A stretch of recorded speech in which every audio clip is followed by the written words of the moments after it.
우리가 예수를 믿고 하나님의 은혜를 누리기 시작할 때 우리 마음에는 시련이 없었으면 좋겠다, 좋은 일만 있으면 좋겠다, 이것이 우리의 인지상정입니다. 그렇지만 우리의 기대와 상관없이 다르게 실제로 우리들의 삶에는 슬픔과 아픔이 있습니다. 이것은 예수 믿는 사람이라고 면해지지 않습니다.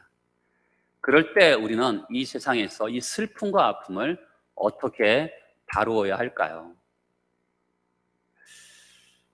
엘리야가 머물고 있는 이 사르밧 과부의 집에 있어서 갑자기 일이 일어났습니다. 당황스러운 일이 일어났는데 그것은 사르밧 과부의 아들이 죽은 것입니다.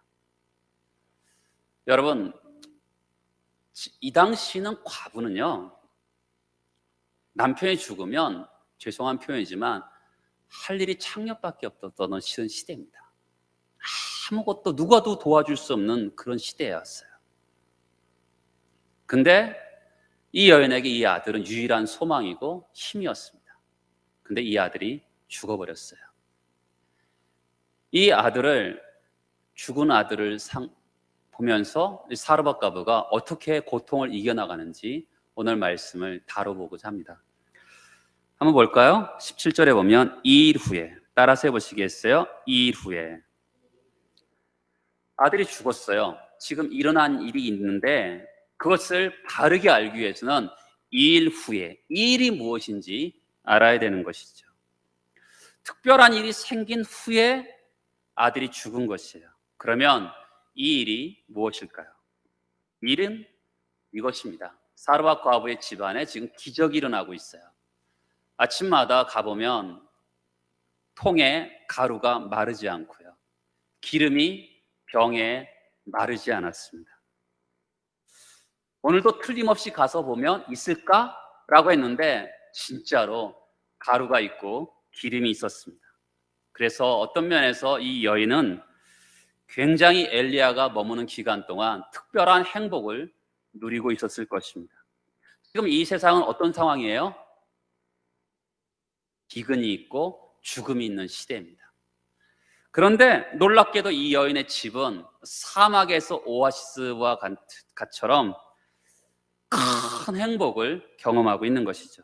그것도 어쩌다 한두 번 일어나는 것이 아니라 날마다, 아침마다 하나님의 부요를 경험하면서 즐거움과 하나님의 위로를 경험하고 있는 이 일입니다.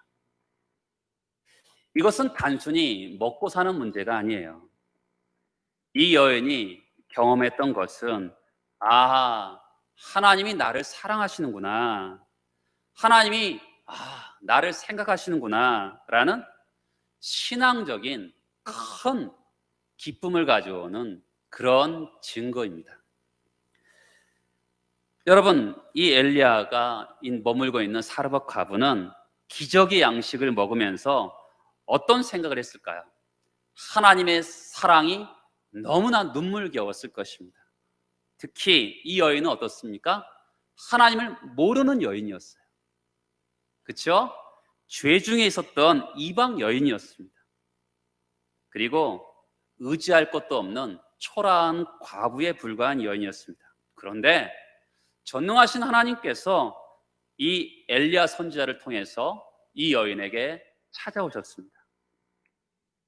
날마다 눈만 뜨면 아침마다 하나님이 나 같은 것도 생각하고 계시는구나 라는 것을, 하나님이 나를 사랑하시는구나, 그것을 하루하루 체험하고 있었습니다.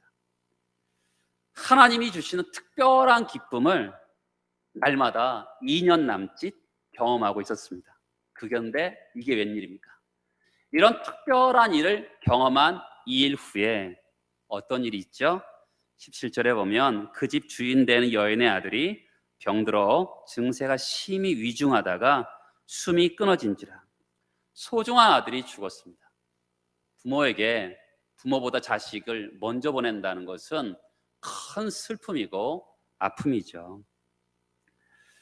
그냥 아들을 보내는 것도 너무나 고통스러운 것이 부모의 마음인데 이 여인은 과부입니다. 의지할 것 없는 여인에게 자기 생명보다 소중한 아들이 죽었어요. 여러분, 이 여인은 하나님의 은혜를 경험하고 있습니다. 하나님의 축복을 날마다 경험하고 있는데, 그럴 때 어떤 기대가 있겠어요? 야, 나에게는 다시는 불행이 없을 거다, 이런 생각을 했을 겁니다. 그런데 그냥 어려움이 온 정도가 아니라 아들이 죽는 큰 불행과 아픔이 찾아오게 되었습니다. 어떻게 보면 지금까지 누렸던 축복을요, 지금까지 누렸던 하나님의 은혜를 다 날려버리고도 남는 그런 불행이, 좌절이 이 여인에게 찾아온 것이죠. 여러분, 우리가 낮은 곳에서 잠깐 뛰면 충격이 그렇게 크지 않죠. 근데 아주 높은 곳에서 뛰어내리면 큰 충격이 있잖아요. 그런 것처럼 이 여인은 하나님의 상상할 수 없는 은혜와 축복을 맛보다가 상상할 수 없는 나락으로 떨어지게 된 것이죠. 여러분, 이럴 것 같으면 그때 2년 전에 마지막 떡 만들 수 있는 가루와 기름 그때 먹고 죽었을 걸, 이런 생각이 들지 않겠어요? 하나님의 은혜를 이렇게 날마다 경험하는 이때에 그 아들을 지금 데려가시면 어떻게 하자는 거예요? 그때 2년 전에 아들과 함께 죽었다라면 이런 황망한 상황은 없었을 거다, 이런 생각을 했을 겁니다. 이 여인에게 경험은 두 가지 절망이 찾아온 것입니다. 첫 번째는 인간적인 절망이죠. 아들이 죽었어요. 하나밖에 없는 소중한 아들이 죽었습니다. 너무 슬픔이, 인간적인 절망이 컸겠죠. 두 번째는 영적인 절망입니다. 하나님이 나를 사랑하셨구나, 이렇게 생각했는데, 이 착각이구나. 내가 그렇게 하나님이 나를 사랑한다고 생각했는데 내가 착각한 거구나. 하나님, 한순간에 자기 하나님을 향한 믿음이 날아가 버리는 거죠. 하나님이 나를 생각하지 않으셨는데 나는 하나님이 나를 생각하신다고 착각했구나. 이런 영적인 시험이 오는 겁니다. 여러분, 이런 영적인 시험은 일반적인 시험보다 더 타격이 커요. 속은 것 같잖아요. 그렇죠? 꼭 속은 느낌이 있지 않습니까? 우리 인생을 살다 보면 하나님께 속았다라는 느낌 없으세요? 그런 느낌을 받을 때가 있잖아요. 지금 이 여인이 그런 상황입니다. 이런 영적인 절망에서 이 여인이 엘리야에게 뭐라 그럽니까? 18절을 보겠습니다. 여인이 엘리야에게 이르되 하나님의 사람이여, 당신이 나와 더불어 무슨 상관이 있기로? 첫 번째로 내 죄를 생각나게 하고, 두 번째 또 내 아들을 죽게 하려고 내게 오셨나이까? 여러분, 지금 이스라엘의 하나님께서는 지금 이 세상의 사람들이 우상 숭배를 하고 있었기 때문에 그 죄에 대한 형벌로 기근이 왔어요. 그렇죠? 그런데 엘리야가 자기 집에 온 거예요. 아무 자격이 없는 자기에게 와서 기적의 양식이 날마다 있게 되었습니다. 그런데 이제 깨달은 거예요. 뭘 깨달았냐면 그 아들이 죽은 게요, 그냥 죽은 게 아니라 자기의 죄 때문에 아들이 죽었다고 생각한 거예요. 우상 숭배했던 죄 때문에 하나님이 자기를 심판했다고 생각하고 있는 것이죠.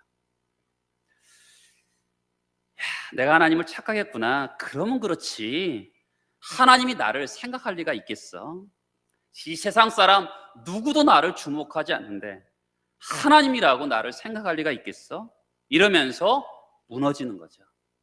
영적으로 다치는 것입니다. 하나님이 나를 사랑한다면 어떻게 나에게 이런 일이 일어날까?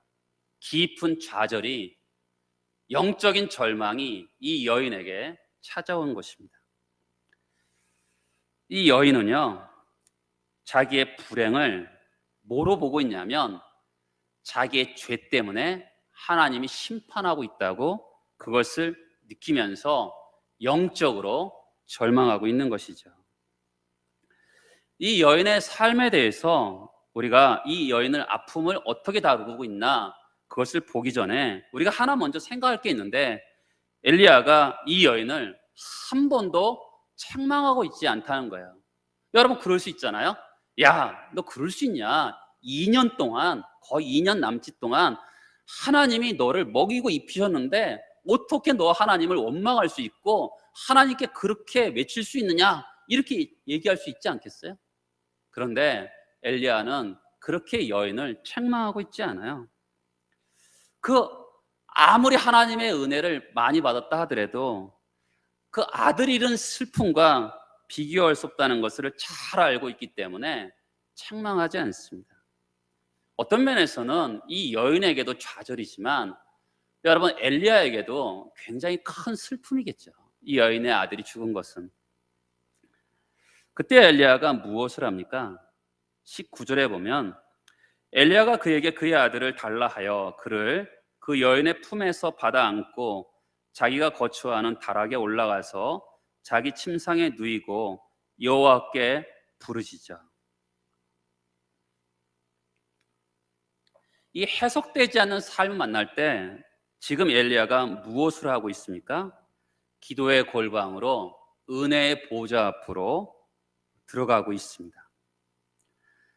하나님이 나를 사랑하지 않아, 하나님이 나를 생각하지 않아, 그렇게 말하지 말고, 여러분, 하나님이 나를 생각하시는 거, 하나님이 나를 사랑하시는 거 분명하잖아요. 그것을 믿고서 기도의 골방으로 들어가고 있는 것입니다.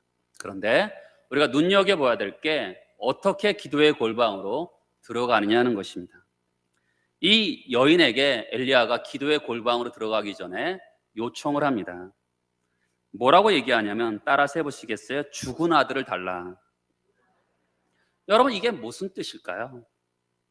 죽은 아들 얼굴이라도 한번 볼까? 이런 뜻일까요? 죽은 아들 나에게 주면 내가 그 아들을 살려줄게, 이런 이야기일까요? 여러분, 우리는 결과를 다 알고 있잖아요. 그래서 아마도 죽은 아들을 내가 살려줄게, 이렇게 해서 달라 그러지 않았나, 이렇게 생각할 수 있어요. 근데 여러분, 성경에서요, 죽은 자가 살아난 사건은 오늘 열왕기상 이 17장이 처음이에요. 한 번도 죽은 자가 살아난 적이 없어요.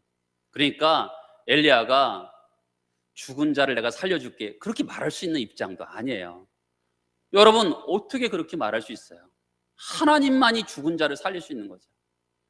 저도요, 성도들이 병들어 있을 때 내가 당신 고쳐줄게, 그런 소리 안 해요. 왜요? 하나님이 그를 고쳐줄지 안 고쳐줄지 제가 어떻게 알겠습니까? 오로지 하나님만이 아시는 거죠. 그냥 하나님만이 아시기 때문에 그것을 알고 기도해 줄 뿐이지 어떻게 알겠어요? 그러면 지금 이 죽은 아들을 달라라는 이 말은 두 가지 관점에서 볼 수가 있어요. 여인의 관점에서 볼 수 있고, 두 번째는 엘리야의 관점에서 죽은 아들을 달라라는 의미를 한번 찾아보고자 합니다. 슬픔을 이기지 못하는 이 여인의 관점에서 한번 볼게요. 이 여인이 지금 어떻게 얘기하고 있는 거예요? 하나님이 나를 사랑하긴 뭘 사랑해? 하나님이 정말 나를 사랑하지 않아. 그리고 나도 하나님이 나를 생각하지도 않아. 이렇게 고통하고 있는 이 여인에게 죽은 아들을 달라라는 것은 뭐냐면 결론을 내려놓으라는 거예요. 네가 지금 생각하고 있는 결론, 하나님이 나를 뭘 사랑해, 뭘 생각하긴커녕 뭘 생각해, 이런 결론 내리지 말고 하나님께 한번 기회를 드려보면 어떻겠니? 이렇게 얘기하는 거예요. 이 여인이 내리는 결론이 뭡니까? 지금 이 아들은 어떤 불상사로 인해서 죽은 것이 아니라 하나님이 심판이라고 생각하고 있는 거예요. 두 번째는 그 여인의 죄 때문에 이 아들이 죽었다라고 생각하고 있는 결론을 내렸어요. 그렇죠? 이 여인이 기도를 그렇게 하고 있잖아요. 그러면 어떻게 반응해야 되죠? 죽은 아들을 달라 그러면 집어치우세요. 하나님과 내가 무슨 관계가 있어요? 나는 하나님과 더 이상 상관없는 사람이에요. 하나님은 나를 사랑하지 않아요. 이렇게 반응하는 것이 정상적인 반응이겠죠. 그런데 이 여인이 엘리야에게 아들을 줍니다. 뭐지요? 자기가 이미 내린 결론. 하나님이 나를 사랑하지 않는다. 하나님 나를 생각하지 않는다. 이것은 죄 때문에 하나님이 나를 심판하신 거다라는 결론을 취소하고 다시 한번 하나님께 기회를 드리는 것이죠. 여러분, 우리가 마지막 결론을 내리면 기회의 문이 없는 거예요. 하나님이 더 이상 일할 수 없는 거죠. 여러분들 인생 가운데 속에서 여러분들이 그냥 결론을 딱 내버리면 하나님 앞에서 하나님 더 이상 하실 일이 없는 거죠. 프란시스 세퍼 박사가 라브리 공동체 운동을 하고 있을 때 이야기예요. 그때 베키라는 여성을 만나게 됩니다. 이 여성은 어릴 때부터 성적인 학대를 받고 마약과 알코올 중독에 빠졌던 여인이었어요. 이 여인이 병원에 입원했을 때 프란시스 세퍼 박사가 찾아갑니다. 여인과 대화를 나눌 때 이 여인이 자기 인생은 쓰레기라고 표현해요. 자기 인생은 가망성이 없는 쓰레기다, 이렇게 표현할 때 세퍼 박사가 눈물을 흘리면서 이 여인에게 이렇게 도전합니다. 하나님께 한 번만 기회를 드려보자. 하나님께 한 번만 기회를 드려보자. 얼마나 멋진 도전이에요. 여러분도 인생을 살다가 내 인생은 다 끝났어 할 때, 여러분 죽은 아들을 나에게 달라 할 때 이 여인이 죽은 아들을 내줘요. 여러분, 그 식은 시체와 같은 아들이지만 제가 목회를 하면서 장례식을 경험해 보면 죽었지만 시체라도 남편이나 아내나 자식이 있는 게 난 거예요.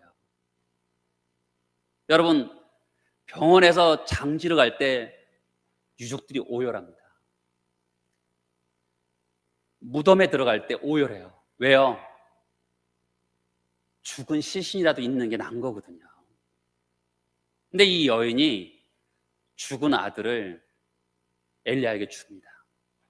자기의 결론을 내린 것을 취소하고, 내가 하나님이 나를 사랑하긴 뭘 사랑해, 하나님이 나를 생각하긴 뭘 생각해, 이것은 하나님의 심판이야, 내 죄 때문에.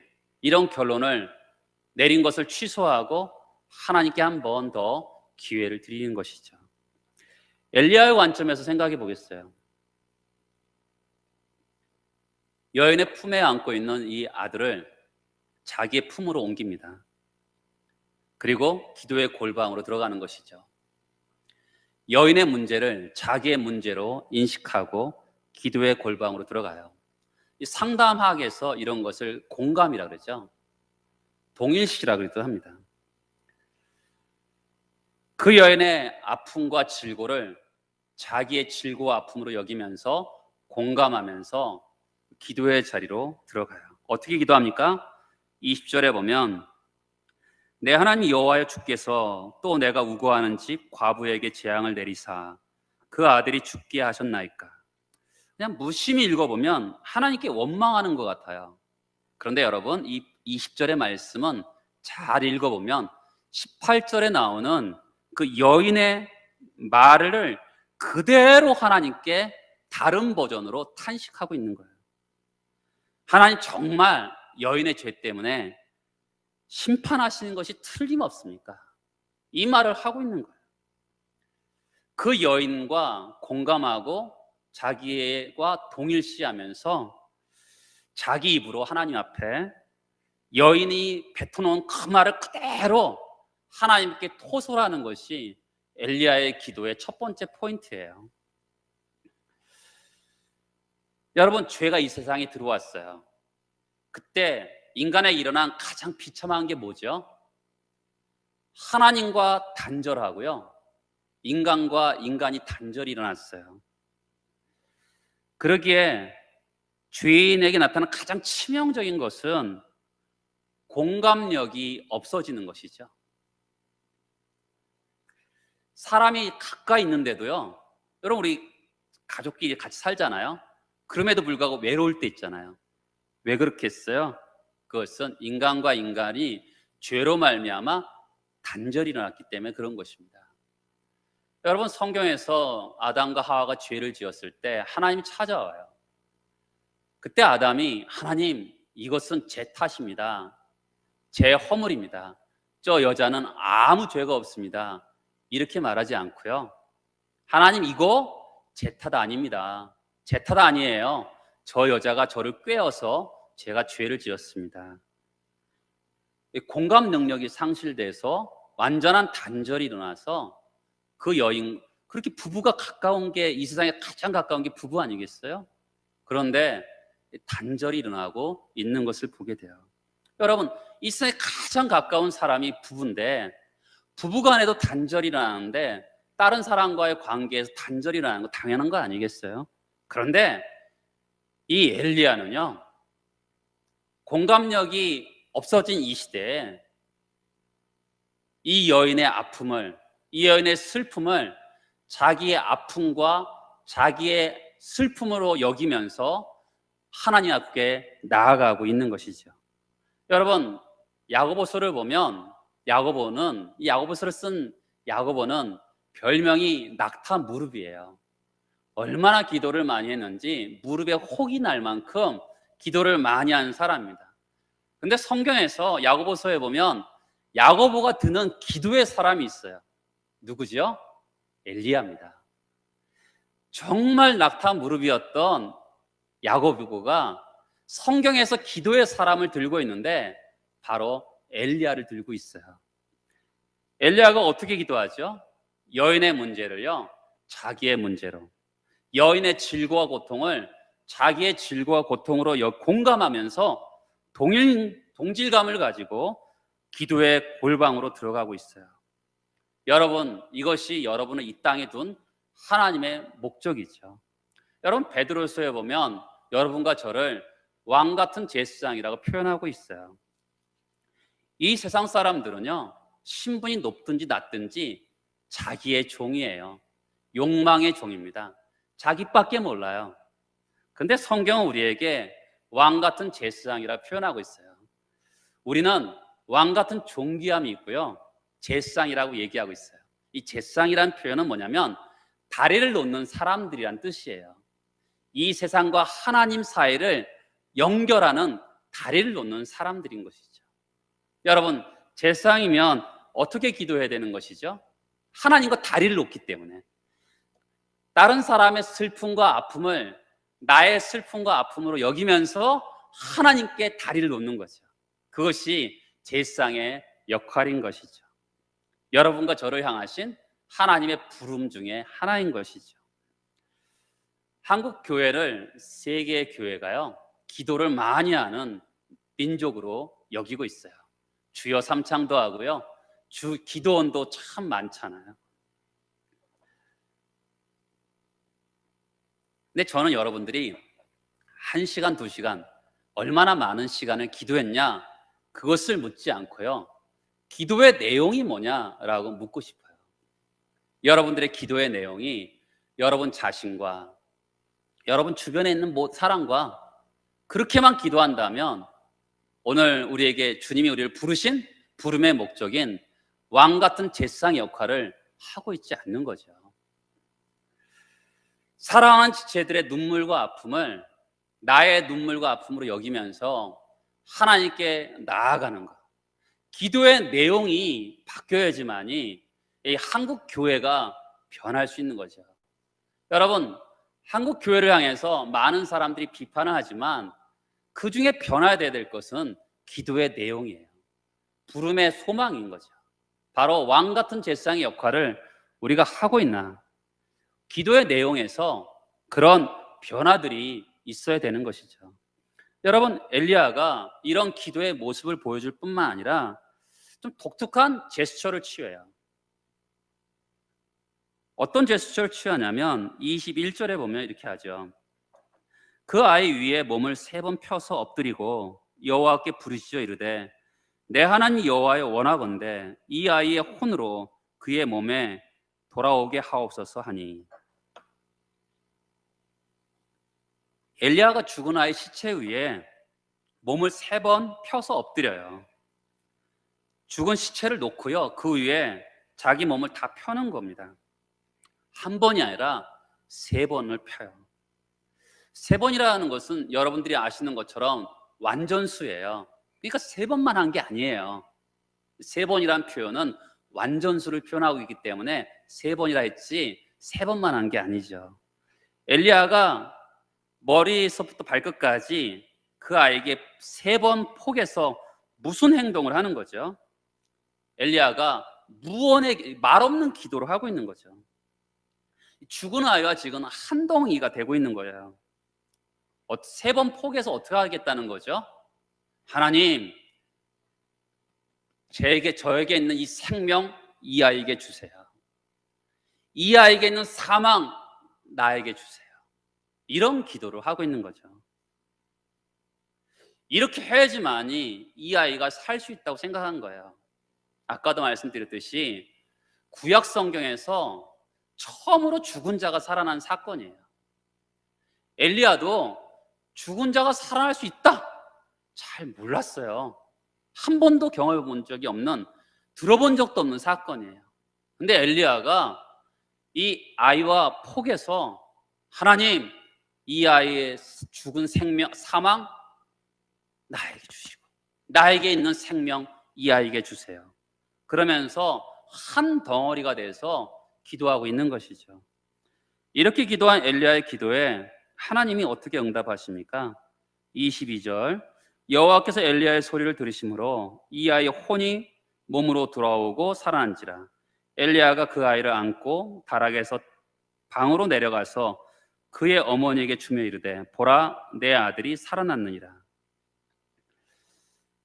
여러분, 우리가 엘리야가 기도를 이렇게 했구나, 공감하면서 동일시하면서 나도 그렇게 기도해야지, 이렇게 우리는 마음을 먹을 수 있습니다.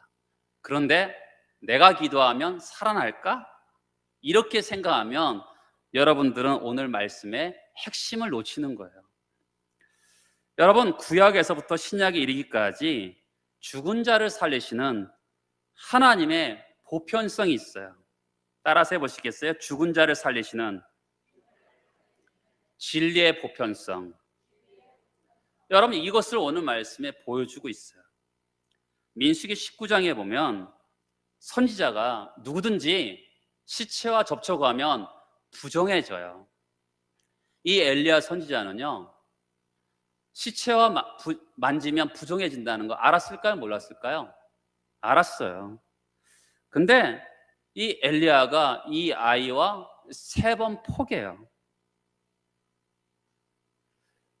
그가 7일 동안이나 하나님을 더 이상 섬길 수 없는 사건이에요.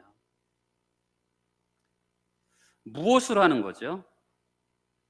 엘리야는 자기의 생명과 이 아이를 동일시하면서 할 수만 있으면 자기에게 있는 생명 이 아이에게 가고 이 아이에게 있는 사망 자기에게 오기를 원하는, 그러면 얼마나 좋을까라고 하면서 무언의 기도를 하고 있는 것이죠. 여러분, 예수가 그렇게 사셨잖아요. 예수님이 십자가에서 돌아가실 때 예수에 있는 생명 우리에게 주셨어요. 우리에게 있는 사망 예수가 갖고 가셨죠. 에베소서 2장에 보면 허물과 죄로 우리가 죽었대요. 그런데 긍휼에 풍성하신 하나님이, 여러분 지금 엘리야가 그와 공감하고 동일시하고 있잖아요. 그런 것처럼 하나님이 우리를 불쌍히 여기시는 거죠. 긍휼에 풍성하신 하나님이 허물로 죽은 우리를 그리스도와 함께 살리셨고 함께 일으키사 그리스도 예수 안에서 함께 하늘에 앉히시니 함께 임마누엘이죠. 여러분, 엘리야가 이 아이를 자기와 동일시하면서 자기에 있는 생명 이 아이에게 가기를 원합니다. 이 아이에게 있는 사망 나에게 오기를 원합니다. 그런 것처럼 예수께서 우리를 위해서 자기의 생명을 우리에게 주셨어요. 근데 여러분, 엘리야가 죽었나요? 죽지 않았죠. 예수는 어떻게 하셨죠? 다시 부활하셨죠. 여러분, 엘리야의 이 지금 오늘 사건은 우리에게 사망에서 생명으로 일어나는, 성경에서 말하는 진리의 보편성을 보여주고 있는 것이죠. 엘리야가 그 아이에게 자기의 몸을 포개면서 자기의 생명을 이 아이에게 주기를 원하는 그런 것처럼 예수께서 십자가에서 자기의 생명을 우리에게 주고자 하시는 그런 사망에서 생명으로 옮기는 진리의 보편성을 오늘 우리의 말씀에서 보여주고 있는 것이죠. 히브리서 11장에 보면 이 여인에 대한 이야기가 나옵니다. 믿음의 선진들에 대한 이야기에서 등장하는데, 히브리서 11장에 보면 여자들은 자기의 죽은 자들을 부활로 받아들이기도 하며 이렇게 합니다. 이 여인들은 오늘 말씀에 나오는 사르밧 과부와 엘리사가 살린 수넴 여인을 이야기해요. 여러분, 히브리서 11장은 믿음의 장이에요. 그러면 이 여인이 믿음으로 반응했다는 것을 이야기하고 있는 것이죠. 그러면 제가 오늘 말씀을 종합해서 말씀드리는 거예요. 자, 이 여인이 어떤 믿음으로 반응했습니까? 절망의 끄트머리에서 자기 아들을 엘리야에게 준 것이 믿음으로 반응한 거예요. 자기가 결론 내리지 않았어요. 나는 끝났다. 하나님 나를 뭘 사랑하나, 나를 뭘 생각하나, 그런 결론을 내린 것을 멈추고 취소하고, 그렇죠? 다시 믿음으로 하나님께 기회를 드렸다라는 것이죠. 여러분, 히브리서 11장에 보면 이 사람들은 다 믿음을 따라 죽었으며 라고 해요. 여러분, 아브라함이요, 하늘의 별과 같이 바다의 모래와 같이 자녀를 준다 그랬어요.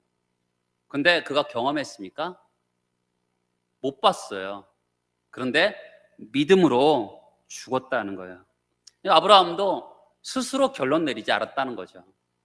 뭐 하나님이 주신다더니 아무것도 주신 것이 없네, 이러고 결론 내리지 않았어요. 속았네. 그렇죠? 여러분, 우리 하나님이 우리에게 약속한 말씀들이 종종 있잖아요. 그런데 이루어지지 않아요. 지치면 어때요? 속았네. 무슨 그 약속 속았네, 이런 생각이 들지 않아요? 그런데 아브라함은 속았네라고 그러지 않았다는 것이죠. 믿음으로 죽었다고 표현하고 있어요. 눈앞의 현상에 대해서 하늘의 별과 같이 바다의 모래같이 없음에도 불구하고 나는 모른다라고 하고 죽는 거예요. 믿음의 눈을 하나님께 고정시켜 놓고서 나는 지금의 상황에 대해서 결론을 내지 않는 거죠. 마지막 결론은 누가 내리시는 거죠? 하나님이 내리시는 거죠. 우리 인생에 대한 결론 누가 내려요? 하나님이 내리시는 거죠. 이 여인, 나는 모르겠다 그러면서 하나님께 믿음의 사람들이 반응한 것처럼 동일한 믿음 하나님께 드리고 있는 것이죠. 여러분, 구원의 영광을 다룬 로마서 8장에 보면 성령도 우리의 연약함을 도우시나니 우리는 마땅히 기도할 바를 알지 못하나 오직 성령이 말할 수 없는 탄식으로 우리를 위해 친히 간구하십니다. 여러분, 우리가 기도할 때, 기도의 골방으로 들어갈 때 꼭 기억할 것은 성령이 말할 수 없는 탄식으로 우리를 위해서 기도하신다는 거죠. 그뿐 아니죠. 로마서 8장에 보면 다시 살아난 이는 그리스도 예수시니 그는 하나님 우편에 계신 자요 우리를 위하여 간구하시는 자니라. 부활하신 예수께서 지금 우리를 위해서 하나님 우편에서 무엇을 하고 계시다는 거죠? 우리를 위해서 기도하신다는 거죠. 우리가 인생에 다른 사람의 질고와 아픔을 가지고 하나님 앞에 나의 아픔과 질고인 줄 알면서 나아갈 때 우리가 기억해야 할 게 두 가지가 있죠. 성령이 말할 수 없는 탄식으로 우리를 위해서 기도하시고 예수께서 하나님 우편에서 지금도 우리를 위해서 기도하고 계신다는 것을 기억해야 되는 것입니다. 요한일서 5장에 보면 그의 뜻대로 무엇을 구하면 들으신다고 얘기하고 있어요. 여러분, 우리는 하나님이 우리를 어떻게 해요? 주변에 있는 사람들을 위해서, 아픔을 위해서 기도할 때 주의 뜻대로 구하는 거죠. 이웃을 사랑하면서 기도하기 때문에 하나님이 들으신다고 이야기하고 있어요. 여러분, 부활하신 아들 하나님이 하나님 우편에서 우리를 위해서 지금 기도하고 계세요. 성령 하나님께서 말할 수 없는 탄식으로 우리를 위해서 기도하고 계세요.